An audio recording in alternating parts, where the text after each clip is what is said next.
Hello, this is Mike, NoStressMike.com. One question I'm asked a lot of, and that is when and how is shit hit the fan going to happen? Now, I've already made some videos on kind of when it's going to happen.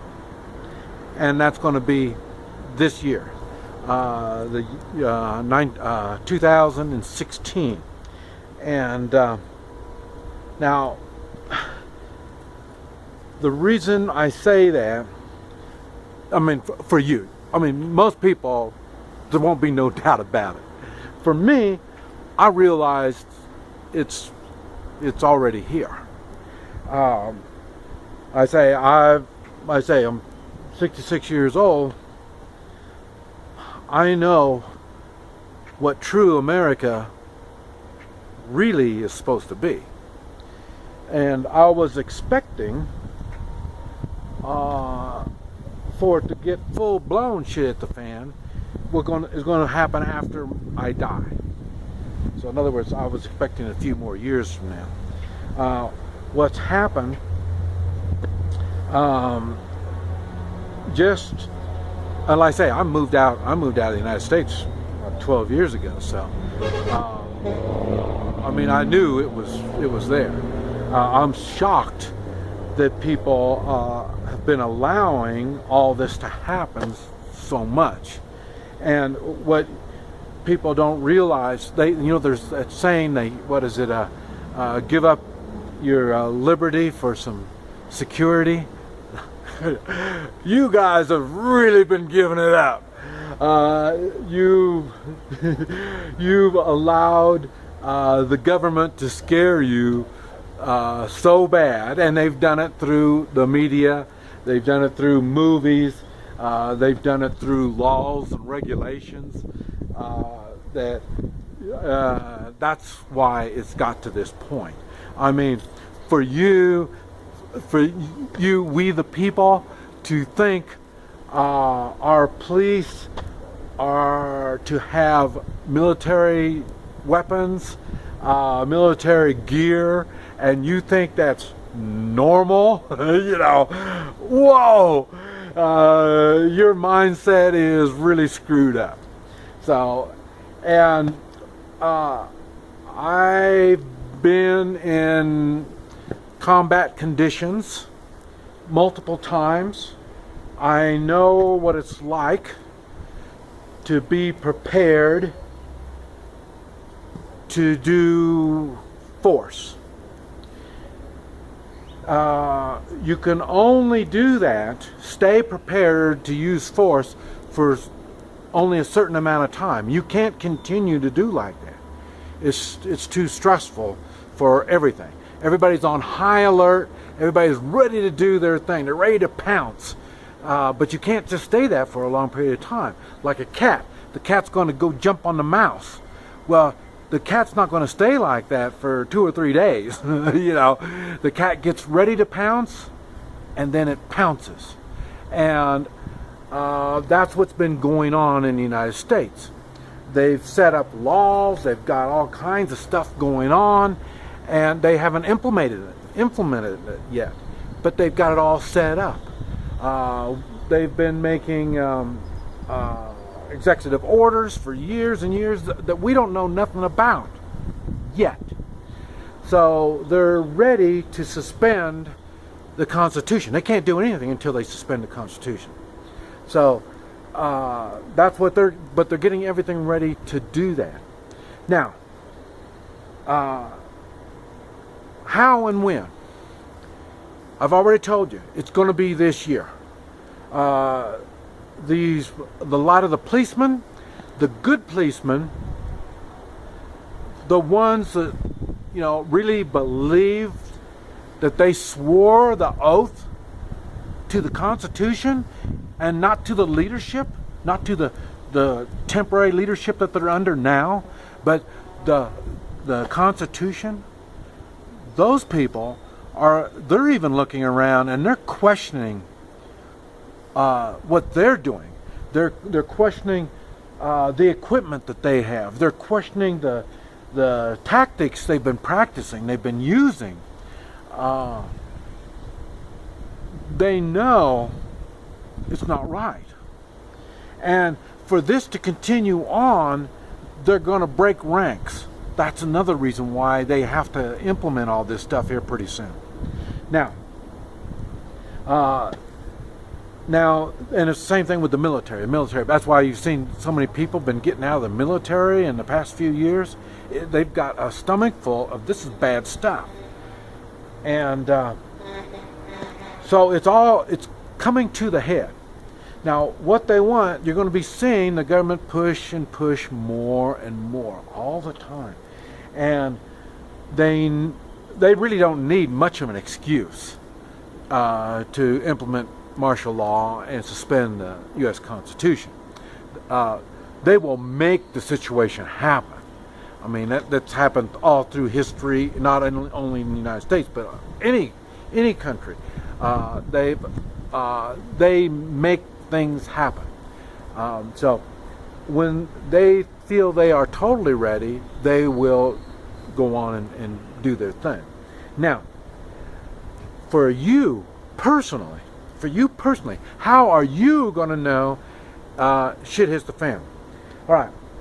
Now, the first thing, it's all going to depend on exactly where you are at. That's the first thing. Okay. If you, let me see, how can I say this? If you are in a location where they're going to spring their thing, whatever they're going to do, a good example on springing their thing would be the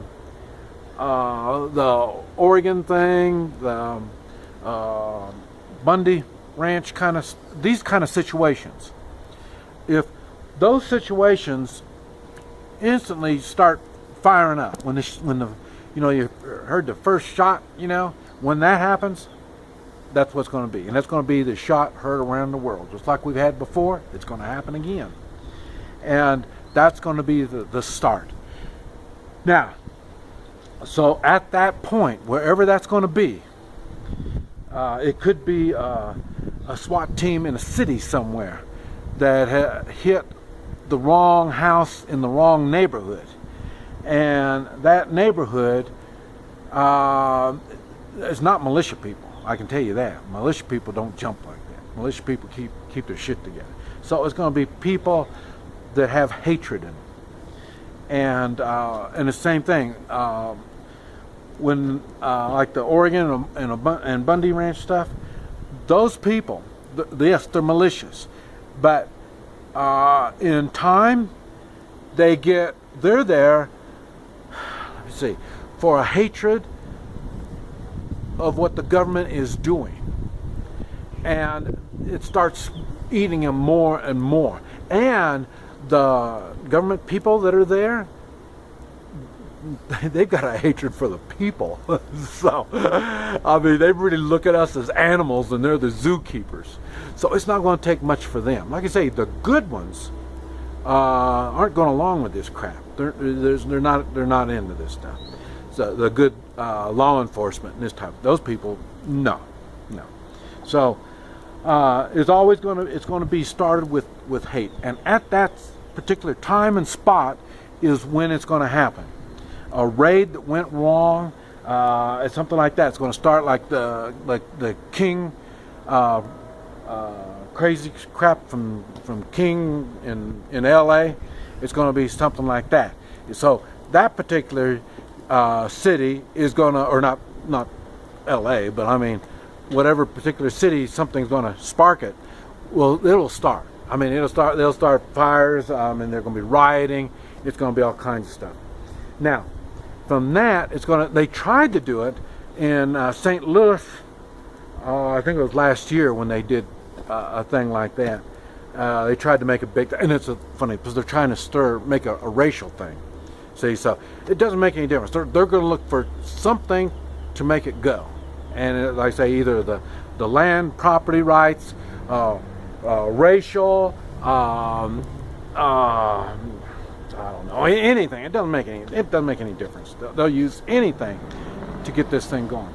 And so, like I say, when it starts, you can. It's going to happen in that particular place right then and there. But it's going to start snowballing. It's going to go to another city. They're going to have a lockdown in another city. They're going to start having curfews and stuff like this. And this is going to happen within 1 or 2 days. So, like that, you will have, like I say, 1 or 2 days to get out of the city. And I've talked about that already. You should already have a place to go outside the city. City people, they're going to have big time problems. And like I say, I've tried to help you with, some three-man militia ideas for the city, but everything's against you on that. So I don't know. You're going to have, like I say, a day, 2, maybe 3 days where you can leave the city. You're going to be refugees, and you're going to be coming to my community in Oklahoma. We don't want you. I don't know who you are. We haven't prepared. We haven't talked to you. You haven't made plans to come to our place. If you did, you're more than welcome to come. If you haven't, you are not. And it's going to be the same attitude on every place when you leave that city. So now, so you had shit hit the fan that day or maybe the next day. Okay, the people like me that have our area outside the city, our community is already, it's going to take us maybe 2 or 3 days, because the first few of you coming through, you can just go right on by. After that, you're going to start figuring out there's no place for you to go, and then you're going to want to start squatting. You're going to want to get into our community. You're going to try to do all kinds of weird stuff. I don't know. And so that's something we're going to have. So now, in other words, the shit at the fan is going to take me another day or 2 after it takes you. Now, so you can either, it's going to be shit at the fan for you that right when you leave the city, it's going to be shit at the fan for you if you haven't prepared. If you stay in the city, you can, you're just going to have to get on your knees because you're at their mercy for water, food, shelter, and security. The government is going to have to provide that for you if you're in the city. I know, you're thinking you got stuff stored, it's not going to do you no good at all. I say, you're going to, you city folk are going to be fighting among yourselves. I already told you also, if you're going to be in the city, you want to get to a gated community. Gated communities will be like fortresses in the city. Those are areas that you can defend. Now, will the people that live in those gated communities allow you in? I doubt it. If I was there, I wouldn't. I would have already, if I was in the city, I'd already made a deal with somebody in that community. I would already have stuff stored. Food, guns, ammunition, either there, and I would have it in a place outside the city. So, when and how is it going to come? That is the way it's going to come, just like that. It might start on one side of the country and sweep over, but it'll still happen within days. If it's like that. If it's financial, watch, it'll be within 30 days. The dollar is just going to inflation is just going to go really crazy. It'll happen within 30 days. And it's basically the same thing. You got to get out. You got to go somewhere. You got to do something. I don't know what the hell you're going to do. And I just don't know. Even the ones that want to squat in was parks, what do you call them, national parks and stuff like that. This, the Rocky Mountains, stuff like that. It'll be the same thing. You only have days to get going over there. I say the smart people, if the military doesn't cut off the roads, the smart communities will. That's the one thing I don't like. We have to allow people through our area. I wish we had a national park to our backside, and we could stop that. We would control the roads. We would. But I would say those are the two main ways. Watch the economy, the dollar, go down, and you'll see it through inflation. The maximum will be 1 month. You better take some action. I don't know what the hell you're going to do on that kind of stuff. And one thing, you're going to have to be ready to change in your money. Mexico did a swap back in the 90s when they lost their money. I think it was 1,000 to 1. So every 1 peso you got, or every 1,000 pesos you have, they will give you 1 of the new pesos. I don't know what they're going to do for the dollar. I don't know if they're going to go to Ameridollar or a world money, or I think it's funny, they might try to get you to do the chip so then they can use electronic money. So, then they got really total control. So, but anyway, I'm not sure. There's some stuff that we just have to wait and find out. This is Mike, NoStressMike.com.